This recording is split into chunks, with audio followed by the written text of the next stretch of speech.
Hey guys, so at the start of this week I posted a survey for Yu-Gi-Oh players so that we can learn more about the community, and it was received very well and I received a staggering 2,318 responses. So thank you to everyone for participating. This really is something that I want to do annually with a slightly different set of questions every year, so I look forward to your participation in the years ahead. And if you like analytical Yu-Gi-Oh content, then consider subscribing and sticking around. So let's start with the demographic breakdown. As for gender, not too surprising with the player base being predominantly male and 2.6% female. As for the 2% other, I would say most responses were legitimate, but some were on the non-serious side. I mean, some identified as a link monster, and a surprising number of people identified as an attack helicopter as well. At least most people took this question seriously. As for age, I assume most people would be in their 20s, and lo and behold, that certainly was the case, but a good chunk in their 30s as well. And for those of you watching, if you were ever worried about whether you were too old for this game, don't. There really is no age limit. Now in total, we had players from roughly 80 countries respond, so a lot of diversity. And in terms of the most common countries, US of course takes the cake with about half of the respondents coming from there. Then you have some other notable participation from the UK, my home country in Canada, as well as Germany and Australia. A good amount from Brazil and Italy as well. Now let's break down how players identify themselves, whether as casual or competitive. So now just before the pandemic, about 65% identified as being a competitive player and 27% being casual, with 8% not actually playing. Now there's something really important I want to mention about this breakdown. So most likely this is not a true representation of the actual Yu-Gi-Oh community. What I mean by this is that with most games you will always have much more casual players than competitive players. But when I posted my survey on various platforms, it only exploded on the Zodiac Facebook group, and that group has mostly, at least I think, competitive players. So we have an overrepresentation of competitive players in our survey, so keep that in mind as you interpret the results for the rest of the video. But the most important part is, if you compare to how players define themselves now in the pandemic, we have more than double the amount of players saying that they do not play, and a lot more casual level players as well. Now this of course is also tied to the fact of how you define casual or competitive, which to be fair is hard to define when there aren't a lot of events going on right now. But I think it's fair to say that a good chunk of players are not playing competitively right now, where they may not be participating in online tournaments like the LCS or in Remote Duel locals. Now related to this, when I asked how their interest in Yu-Gi-Oh changed during the pandemic, we did have a quarter of the players say that their interest declined, but for the most part, players said that their interest was relatively the same, and actually a big chunk, 31%, said their interest increased. While there may be players who stepped away from playing during the lockdown, I'm sure there's also a lot of people who took this time to pick up a new hobby like Yu-Gi-Oh and started playing. In terms of the number of years played, most of the respondents were very experienced, with over 10 years of play, whether competitively or casually. The game has essentially been out for 2 decades in the TCG, so certainly a lot of time for people to have lots of experience. Now let's cover a few questions. That's the special topic for this year's survey, Remote Duels. So not surprisingly, we had most people, around 63%, say that they do not play in Remote Duels. For players that do play, looks like there is a pretty balanced distribution in terms of the frequencies that I laid out, with most playing less than once a month. One question I asked is that given the current pandemic, do you believe that Remote Duels are a great alternative to real life play? Now I split the results based on people who actually play in Remote Duels versus those who don't participate in them. So for those who do play in Remote Duels, they do seem to have a more positive outlook towards it, being either neutral or agreeing that it is a good alternative. Those who don't play in Remote Duels though seem to lean heavily towards disagreeing and that it is not a great alternative, but hey, if these players actually gave Remote Duels a chance, maybe they will actually think it's not that bad. Lastly, I asked whether players were concerned about cheating during Remote Duels.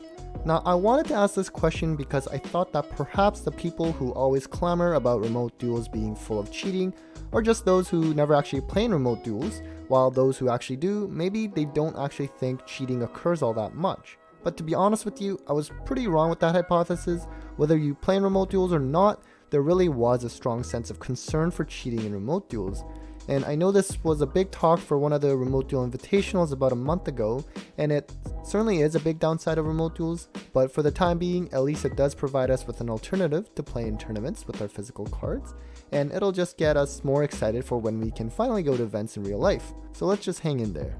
Next, in terms of the player's primary dueling simulator of choice, the most popular was Dueling Book at 55%, followed by EDO Pro, Dueling Nexus, and YG Omega.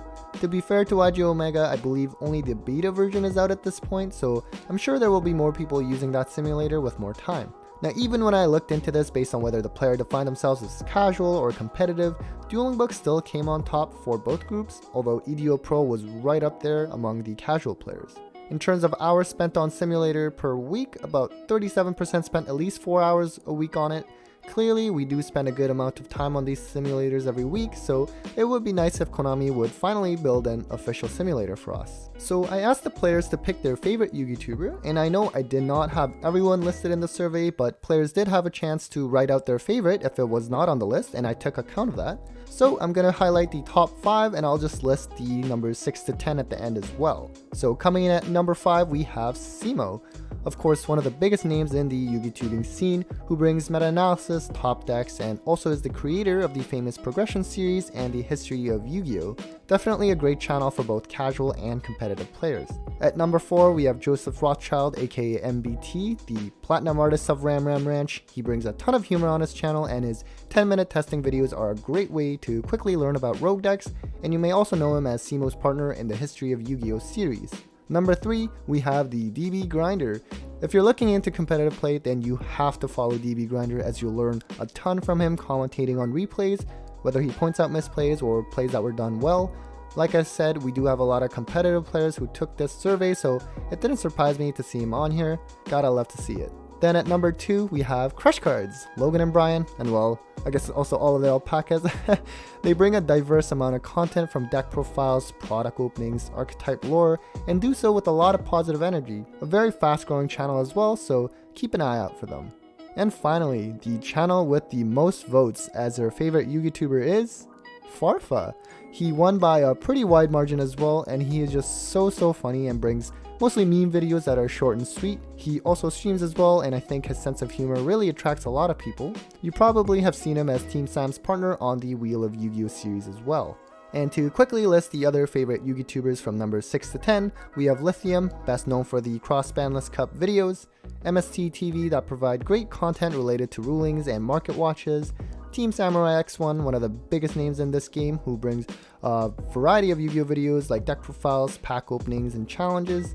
And then we have Rank 10 YGO, who brings very good videos providing overviews of different archetypes. And finally Pack, who brings incredibly valuable competitive content and is also a great player, and has shown that you can still succeed with a budget rogue deck, as shown in his Balling on a Budget series. And now on to the fun questions. In terms of everyone's favorite Egyptian god card, we see Slifer, the executive producer, taking the top spot. This was my choice as well. I just thought it was so cool, and it was Yugi's monsters as well, and Obelisk was really cool too, of course, coming in at second.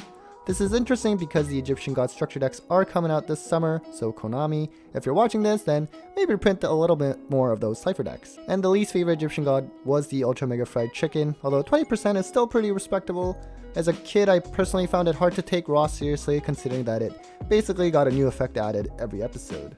And finally, our last survey question: what should the fate of Max C be on the TCG Forbidden and Limited list? This is one of the more divisive questions in Yu-Gi-Oh! And well, it certainly is the case, seeing that just under half of the players in the survey said it should remain banned, while the other half felt that it can come off the list. I looked at this split by casual and competitive players as well, and the results were still the same, just really a split opinion. Guess it will continue to be divisive for years to come. Alright guys, so that's it for this video. Hope you enjoyed that. If you did, and you like analytical Yu-Gi-Oh! Content, then consider subscribing for more. It'd be great if you could share this video to all of your friends who play this game as well. Take care guys.